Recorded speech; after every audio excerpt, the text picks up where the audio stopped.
بیٹی کی عزت پر پہرا کس دین نے دیا؟ آج پوچھو ماں سے گھر میں بیٹھی تیرے بیٹے تیرے قدم چومتے ہیں تو اس کے پیچھے وجہ کیا ہے؟ یہی ماں تھی اسلام کے آنے سے پہلے جس کے ساتھ سگا بیٹا زنا کر رہا تھا، وہی ماں ہے آج وہی بیٹا اس ماں کے قدم چومنے کو اپنی سعادت سمجھتا ہے۔ یہ کس نے عزت دی؟ کس نے وقار دیا؟ دین اسلام نے۔ آج ہم دین اسلام کو پسے کچھ ڈال کے دنیا سے رونق حاصل کرنا چاہے، رب کعبہ کی قسم جس نے گنبد خطرہ کی روشنی کو دیکھ لیا وہ پھر کائنات کی کسی اور روشنی کی طرف آنکھ اٹھا کے نہیں دیکھتا۔ جیسا ڈسپلن ہمارے اسلام کا ہے، جیسا نظام ہمارے اسلام کا ہے، جتنی روشنی اسلام نے ہمیں عطا فرمائی وہ کتنی روشنی۔ نبی پاک صلی اللہ علیہ وسلم نے فرمایا ترکتکم علی ملت بیضاء لیلھا کنہارھا، محبوب نے فرمایا میں تو تمہیں اتنی روشن ملت پہ چھوڑ کے جا رہا ہوں جس کی راتوں میں اتنی روشنی ہے جتنی ان کے دن میں روشنی ہوتی ہے۔ لیلھا کنہارھا، فرمایا ایسی ملت ایسے دین میں چھوڑ کے جا رہا ہوں جن کی رات بھی دن جیسی ہے۔ اسلام کے صدقے تو اللہ نے ہمیں راتوں کو بھی اندھیرا نہیں دیا، اسلام نے تو ہماری راتوں کو بھی روشنی عطا فرما دی۔ آج یہ امت کا بیٹا، امت مسلمہ کا فرزند اسلام کی قدر نہ کر کے اپنا وقار ختم کرتا چلا جا رہا ہے۔ آج ہم غیروں کی روشنیوں کو دیکھ کر ہم ان کی روشنیوں کو بڑا خراج تحسین پیش کریں۔ اقبال کی بولی سن لو، علامہ اقبال نے کہا تھا خیرہ نہ کر سکا مجھے جلوہ دانش فرنگ، سرما ہے میری آنکھ کا خاک طیبہ و نجف۔ اقبال نے کہا میں گیا ہوں فرانس تک، یورپ کی روشنیوں کو دیکھا، کہا جب ان کی روشنیوں کو دیکھ کر واپس آیا تو میں نے توبہ کی اور کہا ان کی روشنیاں مجھے اپنی طرف مدہوش نہیں کر سکی کیونکہ میری آنکھ کا سرما خاک طیبہ تھی، میری آنکھ کا سرما خاک نجف تھی، فرمایا اس لیے وہاں کی روشنیاں مجھے اپنی گرویدہ نہیں کر سکی۔ اپنی آنکھ کے سرمے بدلو، اگر تمہیں وہاں کی روشنی اچھی لگے تو اپنی آنکھ کے سرمے بدلو، ورنہ اسلام میں کسی قسم کی کوئی کمی نہیں ہے۔ اسلام زندہ ہو پھر بھی پورا نصاب دیتا ہے، ایک ایک قدم پر رہنمائی دیتا ہے۔ کوئی بھی میدان ہو، زندگی کا کوئی بھی قدم ہو، کوئی بچے کی شادی کرنا چاہے پھر بھی اسلام نظام دیتا ہے، کسی کے گھر میں فوتگی ہو جائے پھر بھی اسلام نظام دیتا ہے کہ تم نے اس کا کرنا کیا ہے۔ لیکن آج ہم نے افسوس اپنے بچوں کو آکسفورڈ اور کیمبرج کی یونیورسٹیوں کے دھکے کھلانا تو پسند کیا، اپنے بچے کو نماز جنازہ سکھانا پسند نہیں کیا۔ میں خود اسلام آباد تک رہا، یونیورسٹی میں پڑھتا رہا، ہم نے اسلام آباد کے ماحول کو دیکھا۔ اسلام آباد کا ماحول یہاں ابھی تک وہ حالت نہیں، لیکن آتی چلی جا رہی ہے، آ جائے گی، جو وہاں تک پہنچی تو یہاں بھی آئے گی۔ اگر ہم نے اس کے خلاف آج بند نہ باندھا تو کل ہمارے گھروں کے بھی حالات یہی ہو جائیں گے۔ باپ گھر فوت ہو گیا، ماں گھر فوت ہو گئی، بیٹا گھر نہیں جاتا، کیوں نہیں جاتا؟ تیرا تو باپ فوت ہو گیا۔ وہ کہتے ہیں مجھے باپ کی میت سے خوف آتا ہے، میں کیسے گھر جاؤں، مجھے تو ڈر آتا ہے۔ یہ حالت ہے اس وقت۔ اور اگر بچے کو دین کا رستہ دکھایا ہوتا وہ کہے گا کسی کو بلانے کی ضرورت نہیں، میرا باپ فوت ہوا، اس کو غسل بھی میں دوں گا، اس کو کفن بھی میں دوں گا، اس کو کندھے پہ بھی میں اٹھاؤں گا، اس کی نماز جنازہ بھی میں پڑھاؤں گا۔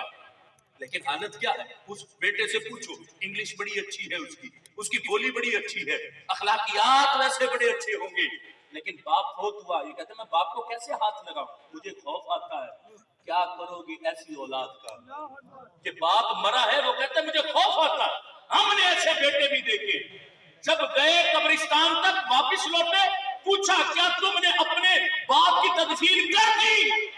کہتا نہیں میں تو قبرستان گیا تھا، باہر کھڑا ہوا تھا، گور کن کے حوالے اپنے باپ کی میت کو کیا تھا کہ تم نے اس کو دفنا دینا۔ کہ گور کن نے آ کے مجھے خبر دی کہ تیرے باپ کی تدفین ہو گئی، میں خبر سن کے واپس لوٹ آیا۔ کیا کرو گے ایسی اولاد کا؟ کاش اولاد کو دین سکھا کے یہاں تک پہنچا دو کہ جب قبرستان تک پہنچے بیٹا کہ نہیں ابھی تم نے میرے باپ کو قبر میں نہیں اتارنا، پہلے میں خود باپ کی قبر میں اتروں گا، ماں کی قبر میں اتروں گا، میں دیکھوں گا کہیں کوئی کنکر تو قبر میں نہیں رہ گیا جو میرے باپ کی میت کو چبھتا رہے، باپ کے بدن کو چبھتا رہے۔ میں دیکھوں گا کیا میرے باپ کی قبر ایسی ہے کہ میرا باپ آرام سے قبر میں سو سکے، میں خود لیٹوں گا، میں خود قبر کو اچھی طرح साफ करूंगा, फिर अपने हाथों से अपने बाप और माँ की मैयत को कब्र में उतारूंगा। ये कहां से मिलेगा? ये तब मिलेगा जब घर में दीन इस्लाम की शम्मा को रोशन करो। अगर घरों से इस्लाम की शम्मा यूं ही बुझाते रहे जैसे बुझती चली जा रही, तो फिर क्या होगा? हालत यही होगी जो आज हमें दिखाई जा रही। आज मां मर जाए, बाप मर जाए, एक तो चलो वैसे ही किसी आलिम दीन को बुलाना, किसी बड़े को बुलाना, सैयदजादे को बुलाना कि मेरे माँ बाप के लिए दुआ करो, उसकी मगफिरत के लिए दुआ करो, एक तो ये सबब। एक सबब दूसरा भी है, हमने कई ऐसे लोग भी देखे, वो मोहताज बैठे, उसे को तेरा बाप फोत हो गया तो दुआ क्यों नहीं करता? वो कहते मुझे तो दुआ करनी नहीं आती, मैं कैसे दुआ करूं? दुआ की कैसे जाती? किन जुमलों से अपने बाप की मगफिरत की दुआ करूं, किन जुमलों से अपनी माँ की मगफिरत की दुआ करूं? कोई अलामा साहब आएंगे, मस्जिद के इमाम साहब आएंगे तो मेरे माँ बाप की मगफिरत की दुआ करेंगे। जो घर के सरबराह हैं उनको झंझोड़ रहा हूं, घर के बड़े जो घर का बाप है उसे झंझोड़ रहा हूं। घर जाके देखना कि तेरे घर की हालत कैसी है। क्या घर में इस्लाम की शम्मा को रोशन किया या सारी शम्में बुझा दी? या घर में इस्लाम नाम की कोई चीज बाकी बची नहीं? ये हालत है इस वक्त उम्मत मुस्लिमा की। और हम बात क्या करें? जब हालत ये होगी तो फिर गैरों को देखकर खुशी होगी कि गैर बड़े अच्छे, हमसे अखलाक अच्छे, हमसे फला अच्छा। आज गैरों की अखलाक की बात की जाए तो मेरे महबूब ने तो यहाँ तक फरमाया, इन्नमा बुइस्तु लिउतम्मिम मकारिमल अखलाक। महबूब ने फरमाया पहले सारे आए लेकिन अखलाक किसी ने मुकम्मल नहीं किया। फरमाया मैं इस उम्मत के लिए अखलाक को मुकम्मल करने आया। महबूब ने फरमाया जैसा अखलाक मैंने दिया ऐसा किसी ने नहीं दिया। पिछले जितने आए कमी फिर भी बाकी रही, मैं आया, मैं अखलाक को मुकम्मल करने आया। फरमाया मैंने अखलाकियात के सारे दरवाजे खोल के अखलाक को मुकम्मल फरमा दिया।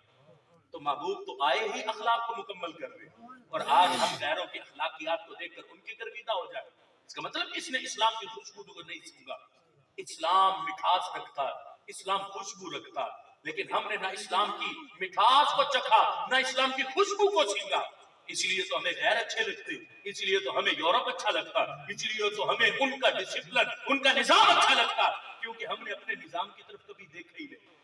मुसलमान का निजाम क्या है? मुसलमान का निजाम निजाम मुस्तफा सल्लल्लाहु अलैहि वसल्लम, जिसके लिए उसने हर वक्त कोशिश करनी, और जब कोशिश करेगा तो आखिर इस्लाम का निजाम आ जाएगा। आज देखो सूद कितना है, आज देखो जिना कितना, आज देखो मुआशरे के अंदर बेहयाई बुराई कितनी है, कितने इस वक्त बवाल उम्मत मुस्लिमा के गले में पड़ गए, कितने फितने हैं। कहीं कोरोना का फितना हमारी नमाजों पे हमलावर हो जाता है, और कहीं कोई फितना आके हमारे ईमान पे हमलावर हो जाता। कितने फितने उम्मत मुस्लिमा के सामने मुंह खोल के खड़े, और हमारी हालत क्या? हम हर फितने के सामने लेट जाते। मैं कहता हूँ फितना आया कोई बात नहीं, लेट जाओ, फिलहाल फितने से किसी तरह बचना, जो भी करना पड़े, इस्लाम को से कुछ डालना पड़े डाल दो, लेकिन फितने से किसी तरह बच जाओ। इस तरह फितने से नहीं बचा जाता। फितनों से बचना है तो इस्लाम की छतरी के नीचे सीना तान के खड़े हो जाओ। देखो मेरा रब तुम्हें कैसे फितनों से महफूज कर। इसलिए उम्मत मुस्लिमा के बेटो, इस्लाम रब का पसंदीदा दीन है। इसी इस्लाम ने दुनिया में भी हमें कामयाबी के ताज अता फरमाए, यही इस्लाम कब्र में भी हमें कामयाबी अता फरमाएगा, और यही इस्लाम हशर के दिन भी कामयाबी अता फरमाएगा।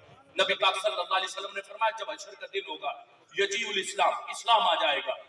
जिसने दुनिया में इस्लाम का कलमा पढ़ा आकर उससे मुसाफा करेगा और रब की बारगाह में उसकी सिफारिश करेगा, कहेगा ऐ रब ये बंदा था जिसने दुनिया में मुझे कबूल किया था, मैं सिफारिश करता हूं मेरे कहने पे इस बंदे को जन्नत अता फरमा। तो कयामत के दिन जन्नत भी इस्लाम के कहने पर मिलेगी। आज अपने घर में जाकर हर शख्स देखे, हम में से हर शख्स की तमन्ना ना कि इस्लामाबाद में इस्लाम आ जाए। वो कब आएगा? पहले हम अपने घर में तो इस्लाम लाए, पहले अपने घर में तो इस्लाम लाए। वो जो समाज हर शख्स अपने घर में जाके सोचे कि क्या मेरे घर में पूरे का पूरा इस्लाम है? किसके घर में इस्लाम है पूरा? हम में से किसी के घर में पूरा इस्लाम नजर नहीं आता। बेहयाई हमारे घर में, ड्रामे हमारे घर में, फिल्में हमारे घर में, सारी बेपर्दगी के माहौल हमारे घरों में। तो इस्लाम तो ऐसी जगहों पे नहीं आता। इस्लाम तो पाकीज़ा जगह पर आता है, इस्लाम तो मुकद्दस और सुथरी जगह पर आता है। इसलिए मेरे भाइयों, इस्लाम रब का पसंदीदा दीन है, इसे पसे कुछ ना डालो। इसी के सदके कल कयामत के दिन मेरा रब हमारी बख्शिश फरमाएगा। और और बख्शिश होती कैसे? मेरे नबी पाक सल्लल्लाहु अलैहि वसल्लम ने फरमाया, हदीस बिताका, जामी तिर्मिज़ी शरीफ के अंदर ये हदीस पाक मौजूद है। नबी पाक सल्लल्लाहु अलैहि वसल्लम ने फरमाया, कयामत का दिन होगा, एक शख्स रब की बारगाह में खड़ा होगा, उसकी हालत क्या है? तवज्जो से सुनना। मेरे आका ने फरमाया, 99 रजिस्टर उसके गुनाहों से भरे, एक एक रजिस्टर हद निगाह तक, जहां तक निगाह जाती है इतना बड़ा एक रजिस्टर, और 99 रजिस्टर गुनाहों से भरे। नेकी वाले पलड़े में एक भी नेकी नहीं उसकी। अल्लाह फरमाएगा इस बंदे से, ऐ बंदे, अफला का उज़्रुन, क्या कोई उज़्र पेश करना चाहता है अपने गुनाह पर? सर झुकाए नदामत से कहेगा, ला यार, कोई उज़्र नहीं पेश करना चाहता। अल्लाह फरमाएगा, अतुनकिरु मिन हाज़ा शै, किसी गुनाह का इनकार करना चाहता है तो कर दे। कहेगा, ला यार, इनकार भी नहीं करना चाहता, शर्मिंदा बड़ा होगा, रब की बारगाह में सर झुकाए खड़ा होगा। तीसरे नंबर पे अल्लाह फरमाएगा, बंदे अपने गुनाहों को देख ले, क्या मेरे लिखने वाले फरिश्तों से तो कोई गलती नहीं होगी कि तूने गुनाह किया ना हो और उसने वैसे ही तेरे नामा अमाल में लिख दिया? कहेगा, ला यार, जो कुछ लिखा, जो मैंने किया वही कुछ उन्होंने लिखा, उनसे गलती नहीं हुई। अब क्या होगा? सर नदामत से झुकाकर खड़ा होगा। रब्बे जुल जलाल इस बंदे के सामने इसकी एक नेकी पेश करेगा। अल्लाह फरमाएगा, बंदे तेरी एक नेकी मेरे पास महफूज है, आ मैदान पर तेरे अमाल को तोलते। वो नेकी कैसी होगी? वो कागज के छोटे से टुकड़े पे उसकी नेकी लिखी होगी, कागज के छोटे से टुकड़े पे। अब ये बंदा शर्म से सर झुकाए खड़ा होगा, कहेगा, ऐ रब, मैदान पर जाकर भी तो शर्मिंदा होना, मा हाज़िहिल सिजिल्लात मा हाज़िहिल बिताका, कहां 99 रजिस्टर और कहां कागज का छोटा सा टुकड़ा। अल्लाह फरमाएगा, बंदे आ तो सही, ला जुल्म अलैकल यौम, आज तुझ पे जुल्म नहीं किया जाएगा, तू आ तो सही मैदान पर, तेरे अमाल को तोलते। अब जब ये बंदा रब के हुक्म पर मैदान पे पहुंचेगा, तराजू के एक पलड़े में 99 रजिस्टर रखे जाएंगे, एक पलड़े में कागज का टुकड़ा रखा जाएगा। जब अमाल को तोला जाएगा तो ये कागज का टुकड़ा 99 रजिस्टरों पर भारी हो जाएगा। अब ये बंदा हैरान है कि कौन सी नेकी है मेरी इस कागज पर कि 99 रजिस्टरों पर भारी हो गई। अब रब इस बंदे को जन्नत अता फरमाएगा, लेकिन ये बंदा पूछेगा, रब बता तो सही वो नेकी थी कौन सी? अल्लाह फरमाएगा, बंदे दुनिया में तूने गवाही दी थी, अशहदु अल्ला इलाहा इल्लल्लाह व अशहदु अन्ना मुहम्मदन अब्दुहु व रसूलुहु। तेरी वो गवाही मेरे पास महफूज थी, जिसकी वजह से मैंने तेरे सारे गुनाहों को मुआफ फरमा के तुझे जन्नत अता फरमाई। अब इसके बाद भी अभी हम इस्लाम की तरफ न देखें, हम कहते नहीं गैर अच्छे, उनका डिसिप्लिन अच्छा था, उनके अखलाकियात अच्छे, उनकी रौनकें अच्छी। इस्लाम को देखो, इस्लाम है जिसने हमें अज़मत अता फरमाई। इस बात को समझना चाहिए कि तेरी औलाद तेरी इज्जत क्यों करती है। किसने सिखाया? इस्लाम ने सिखाया। माँ से पूछो, तेरी औलाद तेरे कदमों को क्यों चूमती है? किसने सिखाया? इस्लाम ने सिखाया। यूरोप के माहौल को देखकर, यूरोप जैसा माहौल अपनाने वालों, उन्होंने तो ओल्ड सेंटर्स बनाए। माँ बाप बूढ़े हो जाते हैं, वो ओल्ड सेंटर में जाके जमा करा देते। वो कहते मेरे माँ बाप को तुम रखो, मेरे पास वक्त नहीं, मैं नहीं संभाल सकता। मेरे माँ बाप को जितना खर्चा होगा मैं तुम्हें पे करूंगा, लेकिन मेरे माँ बाप की खिदमत तुमने करनी। गैरों को देखकर गैरों का माहौल अपनाने वालों, घर में कोई इज्जत नहीं बचेगी। अगर इस्लाम ले आए तो घर में इन सफेद बालों वाले बैठे हुए बाप के कदम धो धो के औलाद की, वरना तो ओल्ड सेंटर्स में जमा करा देगी। तुम्हें दफनाने वाला कोई नहीं होगा, तुम्हें कफनाने वाला कोई नहीं होगा, तुम्हारा जनाजा पढ़ने वाला कोई नहीं होगा अगर इस्लाम को छोड़ा। वो ओल्ड सेंटर्स वाले जो अपने कुत्ते को तो साथ बिठा के रोटी खाना पसंद करें, लेकिन अपने बाप के साथ रोटी बैठ के खाना पसंद न करें, उनका माहौल लाना चाहते। जो कुत्तों को खिलाए और माँ बाप को ओल्ड सेंटर्स में जमा कराए, उनका माहौल पाकिस्तान में लाना चाहते। उनकी रौनकें देखकर उन जैसा माहौल अपनाकर उन जैसी हरकतें करना चाहते। ये इस्लाम है जिसने हमें समझाया कि कुत्ते का मकाम क्या है और बाप की इज्जत क्या है, कि कुत्ते को कहां बिठाया जाता है और बाप को सर पे बिठाया जाता है। ये इस्लाम ने बताया। आज हमें इस्लाम की रौनक की तरफ देखना है दोबारा।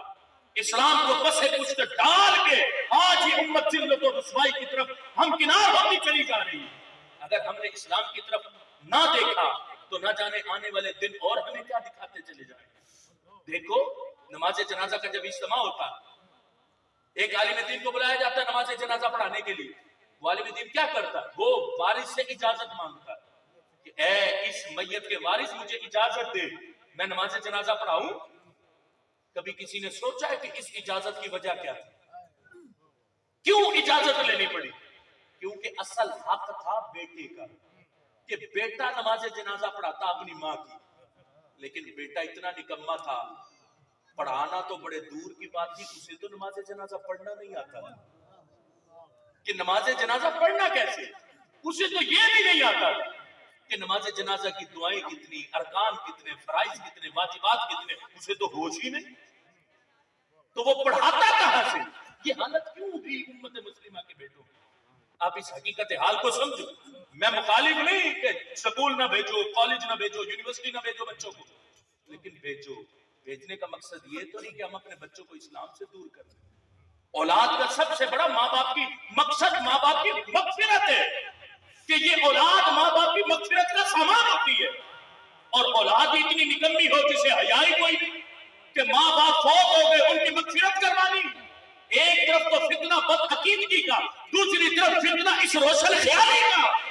एक तरफ वो बैठा, माँ फौत हो गई, बाप फौत हो गया, दुआ के लिए गए कि दुआ कर तेरी माँ फौत हो गई, वो कहता नहीं नहीं शिर्क है, बिदअत है, गुमराही है। वो मर गए अपने अमल साथ लेके, मैं अपनी माँ के लिए दुआ नहीं करूंगा।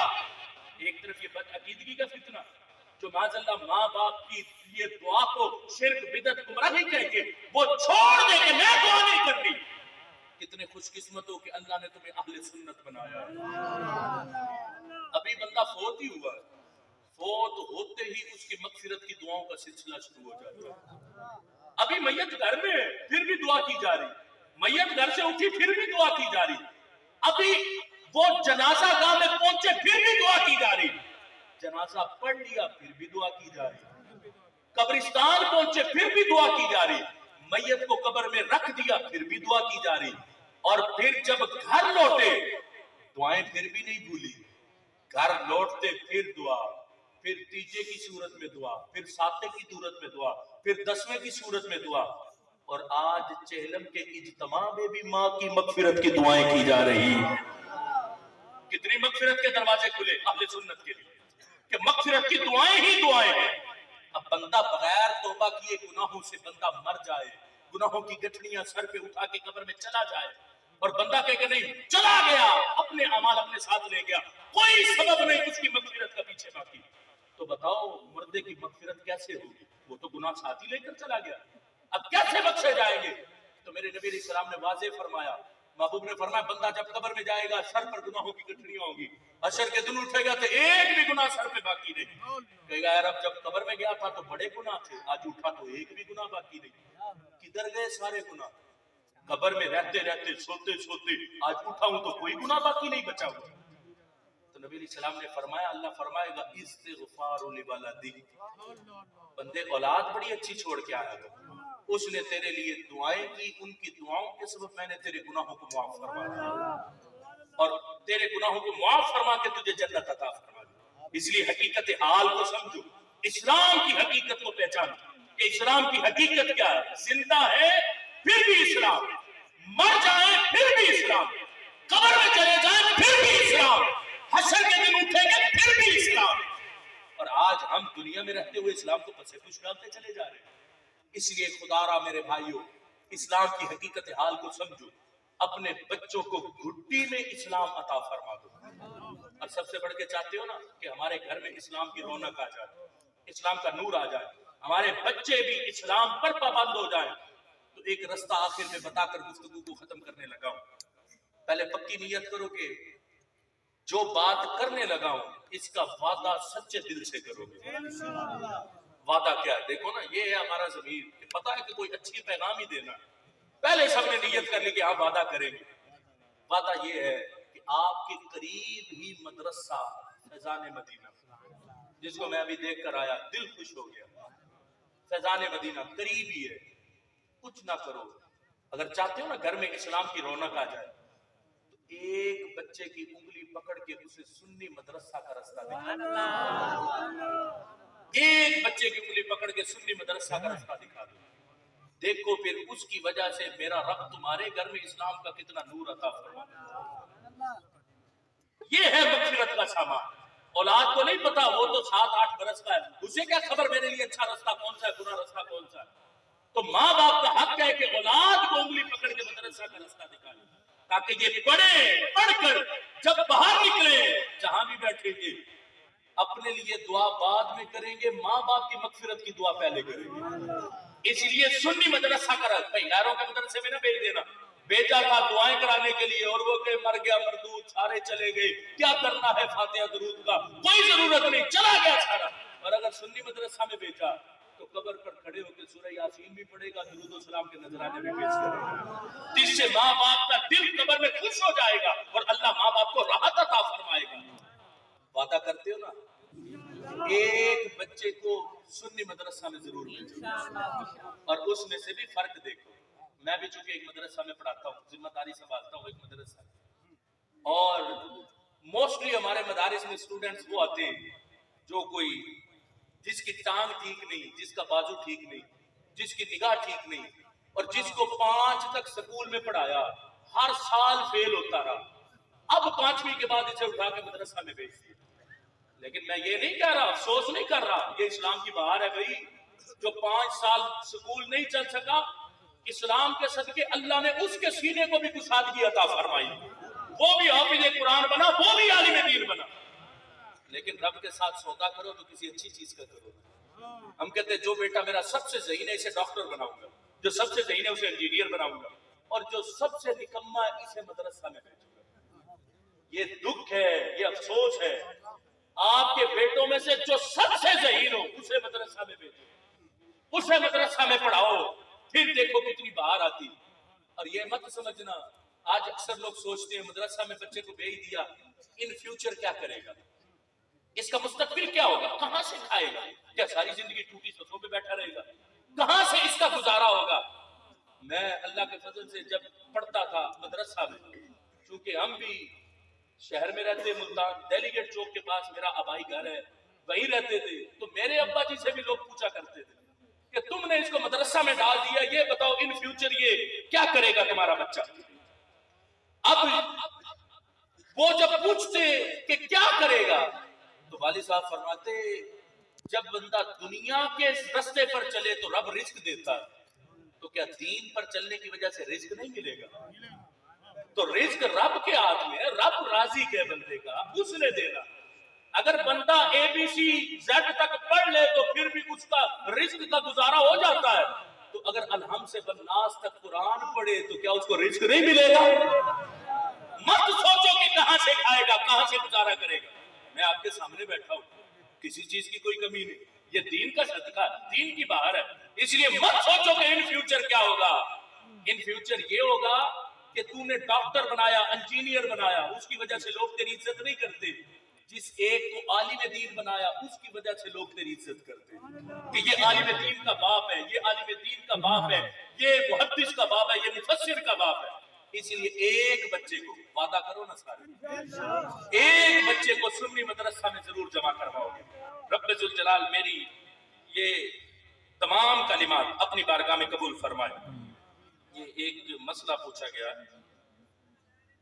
کہ ایک مسئلہ بتائیں کہ وہابی امام کے پیچھے ہماری نماز ہو سکتی ہے یا نہیں، یا کوئی آدمی غلطی سے پڑھ لے تو ہو جائے گی، مسئلہ بتائیں۔ کسی صورت نہیں ہوتی، اگر پڑھ لی ہے تو واجب الاعادہ ہے، اس کو لوٹانا لازمی ہے، یہ شرعی مسئلہ ہے۔ اگر پڑھ لی تو اس کو لوٹانا واجب ہے۔ دیکھو نا جامع ترمذی شریف کی حدیث پاک ہے بھائی، نبی علیہ السلام کی بارگاہ میں ایک جنازہ لایا گیا، محبوب نے جنازہ پڑھانے سے انکار کر دیا۔ محبوب نے فرمایا میں اس کی نماز جنازہ نہیں پڑھاؤں گا۔ جب فارغ ہوئے تو صحابہ نے پوچھا یا رسول اللہ آج تک تو کسی کی نماز جنازہ پڑھانے سے انکار نہیں کیا، تو اس کی نماز جنازہ کیوں نہیں پڑھائی؟ محبوب نے فرمایا اس لیے کہ اس کے سینے میں میرے عثمان کا بغض تھا۔ فرمایا اس کے سینے میں میرے عثمان کا بغض تھا، تو جس کے سینے میں حضرت عثمان کا بغض ہو تو محبوب اس کی نماز جنازہ نہ پڑھائے، تو سوچو جس کے سینے میں امام الانبیاء کا بغض ہے اسے ہم اپنا امام کیسے مان جائیں؟ اس لیے شرعی مسئلہ پوچھا گیا، میں نے اس کی وضاحت کر دی۔ واجب الادا جو پڑھ لی اسے لوٹانا لازمی۔ رب ذوالجلال ہم سب کو حق کو سمجھنے کی توفیق عطا فرمائے. وآخر دعوانا ان الحمد للہ.